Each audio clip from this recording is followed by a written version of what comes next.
Yo, yo, yo, what is up, y'all? It's Cone back here again tonight with another episode of After the Buzzer, the show where I recap the NBA games from the night. Only had two matchups in this one, so it shouldn't be too long of a video, and because they ended early, this is also probably coming to you way earlier than the usual 4 a.m., which is super exciting for me because I'm completely exhausted. Go ahead and leave a like and subscribe if you enjoy the video, and also hit that notification bell so you don't miss out on any of these uploads, and let's go ahead and get right into it. The first of two games was Warriors versus Magic, with Orlando getting a big win, one of very few on the season for them, but they do come out on top. And the hero of this game was Jalen Suggs, who a lot of people probably wouldn't have anticipated. Weirdly, even though he was just a top 5 pick, he's been written off by a lot of people as a bust. He didn't have a great offensive season last year, but he showed a lot of flashes defensively, and tonight he really put it all together. He was hitting clutch buckets. He had this massive three towards the end, got multiple clutch steals that sealed the game. If it wasn't for him, Orlando does not win this. To me, Jalen Suggs is always kind of projected as like a Drew Holiday light type player if he hits his ceiling, and he showed a lot of the reason why I think that tonight. Like I said, big time steals, hitting big shots. It's what he does. I truly believe he can be a player that can contribute to winning on a high level. People continue to write him off, and that's part of the reason why I'm rooting for him so heavily. I love to see players prove people wrong, and Suggs, I feel like, has a lot of potential to be one of those guys that many people look back on. They're like, why did we write him off so early? So amazing to see from him. Big win for Orlando. They've been really fun this season, although, like I said, not getting many wins. They continue to compete and stay in matchups that most people probably wouldn't expect them to be in. Super fun time to be a Magic fan, I'm sure. Love what I've seen from them, and specifically, shout out Jalen Suggs. Then we get to the losing team and the topic of today's video, the Golden State Warriors. They have looked abysmal up to this point. They've lost the last 4 games in a row. They lost to the Heat, who are pretty good, but the other 3 games that they lost were against the Pistons, the Magic, and the Hornets.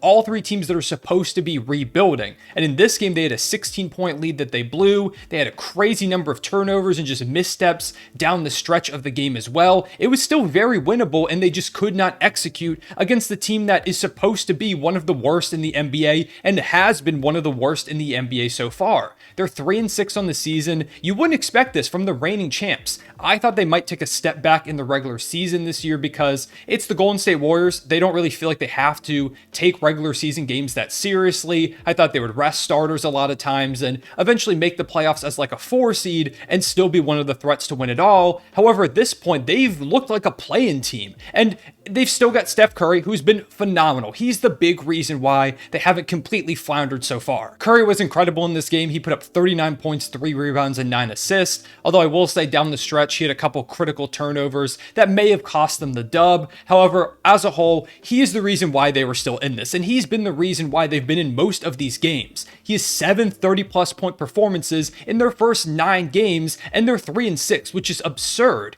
His stats right now are eerily similar to those of a couple seasons ago when he was carrying that Golden State Warriors team that was missing Clay and Draymond for most of the year. The one where Steph could have easily won MVP if they just made the playoffs, but they lost in the play-in tournament.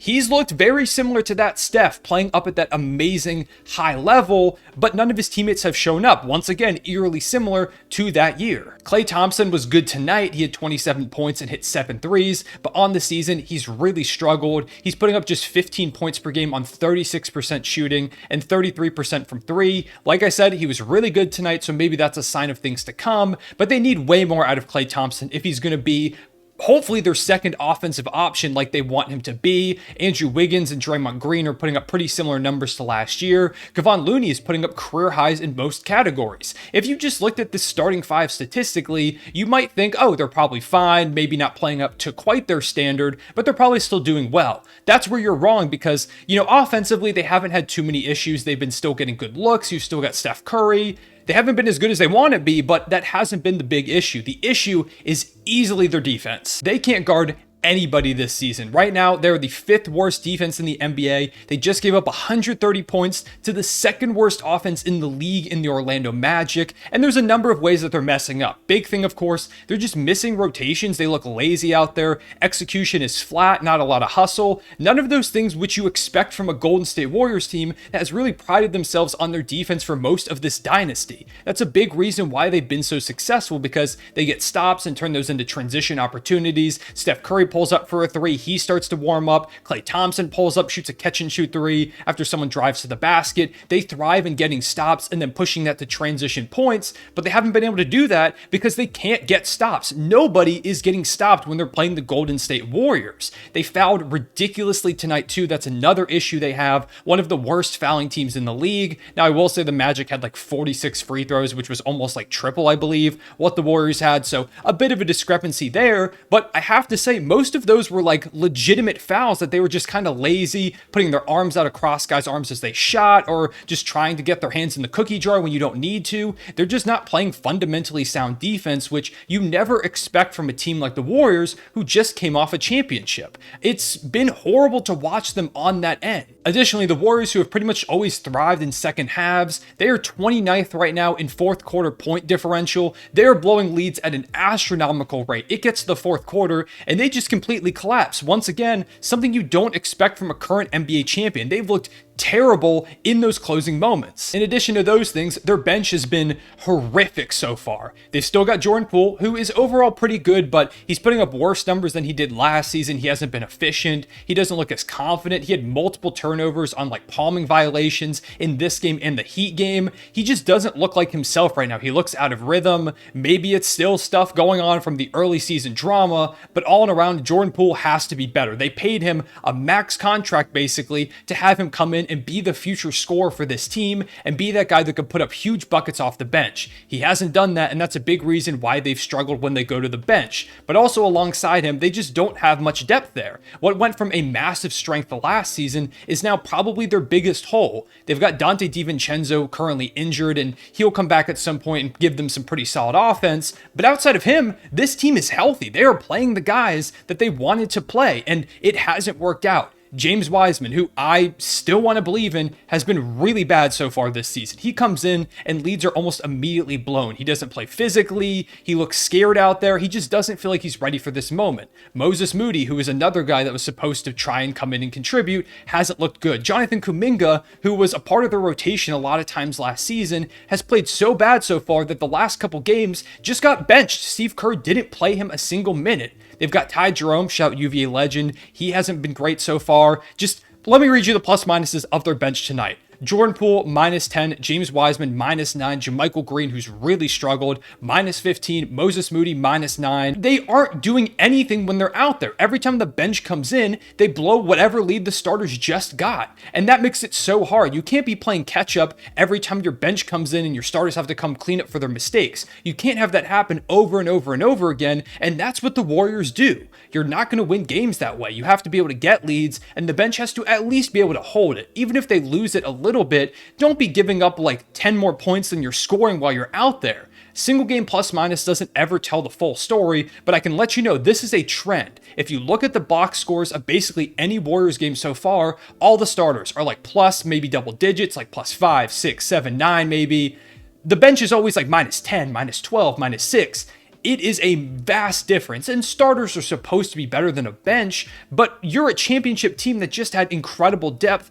They lost it all. The guys that they were counting on to come in and be contributors haven't done that so far. They could really use guys like an Otto Porter, who not only gave them solid offense, but better defense than he got credit for. There's Gary Payton II, who they lost to Portland and gave them so many great minutes with his energy, his hustle, his defense. He's someone that they're noticeably missing. They miss that hustle, that tenacity, someone that's going to go after loose balls, get his hand in passing lanes. He is one of those high energy guys that flies under the radar for a championship level team, and it feels like they really should have paid him. Nemanja Bjelica is another guy, someone who gave them solid minutes, stretching the floor and just providing opportunities for others. This team went from one of the deepest in the league to having these young guys that don't feel like they're ready to contribute at all. No one on this team is playing defense. They're collapsing in fourth quarters. This does not look like a championship team. The only reason why it doesn't feel like sirens are completely going off for them is because they are the Golden State Warriors. They've still got that core that they've won multiple championships with. They've got Steve Kerr, and I believe their ownership will make moves if they have to, which they might have to. I know they want to do this whole thing where you've still got Steph, you've got Klay, you've got Draymond, Looney, Wiggins. Poole is like your next era, but you've got like this core group of guys while you're also trying to develop the next generation of great Warriors. Kuminga, Moody, Wiseman.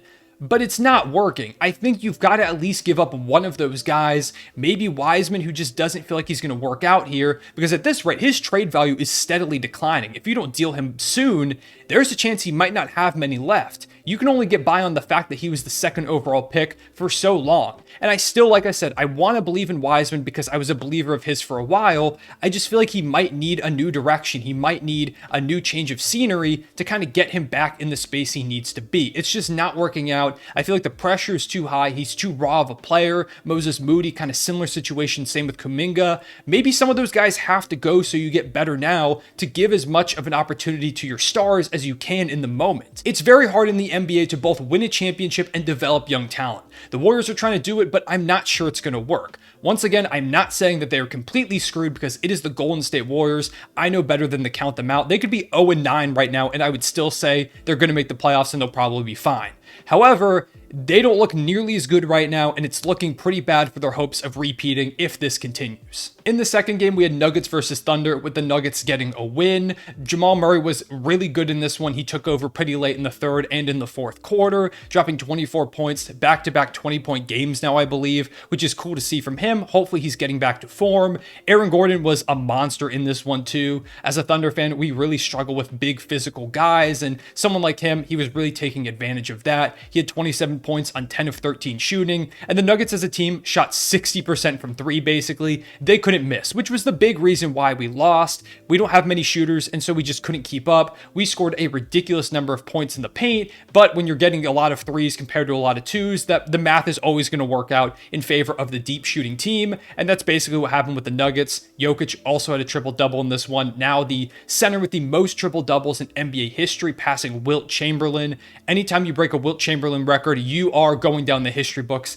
in such a big way. So shout to Nikola Jokic, and shout to the Nuggets, who played a really good game. On the Thunder side of things, like I said, we just couldn't really shoot and keep up with their deep shooting. Gilgeous-Alexander continues to be phenomenal. He had 37 points, 4 rebounds, and 3 assists on really efficient scoring. He didn't shoot a single three. He knocked down all of his free throws, played great defense as he has this whole season, continues to look like an all-NBA guy. Josh Giddey had a pretty solid game with 16, 1, and 5, a couple mistakes late, which ultimately at that point the game was kind of out of reach anyways. Lou Dort had 19 points, hit a big three towards the end of this one to keep us in it, but ultimately it wasn't enough. The Nuggets just kind of had more firepower. We were down by, I believe it was 18 in the second quarter, and fought all the way back to be leading by 2 heading into the fourth, but in that fourth quarter they just destroyed us. Just all around a better team at this point, but shout to the guys for the fight. That's all I have for y'all tonight on these two games. Go ahead and drop me down below your biggest takeaways from tonight's action, as always, in the comments. And also let me know what you think about the Warriors. Should Warriors fans be concerned?